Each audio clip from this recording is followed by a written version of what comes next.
এবার বক্তব্য রাখবেন আমাদের আজকের সভার প্রধান আকর্ষণ, যার কথা শোনার জন্য আমরা সকলে অধীর আগ্রহে বসে আছি, যার সাফল্যের কথা শুনে আমাদের তরুণ প্রজন্ম অনুপ্রাণিত হতে চায়।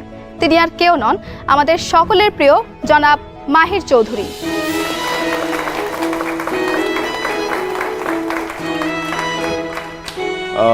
আমাকে কি একটু নার্ভাস দেখাচ্ছে? নার্ভাস দেখাচ্ছে কিনা জানি না, তবে আমি একটু নার্ভাস। তো কারা কারা লাইফে চাকরি করতে চাও হাত তোলো। বাহ, অলমোস্ট সবাই হাত তুলেছে। শুধুমাত্র তুমি আর তোমরা তিনজন বাদে, রাইট? ওকে, হাত নামাতে পারো। তোমরা তিনজন চাকরি না করে কি করতে চাও? বিজনেস। বিজনেস, ওকে।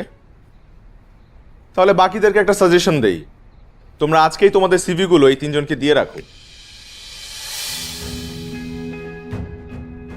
কারণ একটা সময় এই তিনজনের কাছেই তোমাদের যেতে হবে চাকরির জন্য। দেখো, একটা দেশে সবাই যদি চাকরির পেছনে ছোটে, কেউ যদি ব্যবসা না করে, তাহলে তারা চাকরিটা করবে কোথায়? তাদেরকে চাকরিটা দেবে কে? সরকারের পক্ষে তো সবাইকে সরকারি চাকরি দেওয়া পসিবল না, তাই না?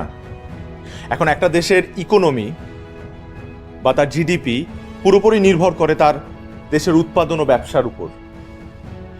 দেশে যত বেশি ব্যবসা হবে, তত বেশি কর্মসংস্থান হবে এবং তোমরা ভালো ভালো চাকরির সুযোগ পাবে। তারপর আমি খেয়াল করেছি যে সবার একটা ভ্রান্ত ধারণা আছে যে বিজনেস করলে বড়লোক হওয়া যায়, বা মানুষ ব্যবসা করে শুধুমাত্র বড়লোক হওয়ার জন্য। কিন্তু বিষয়টা কিন্তু তা নয়।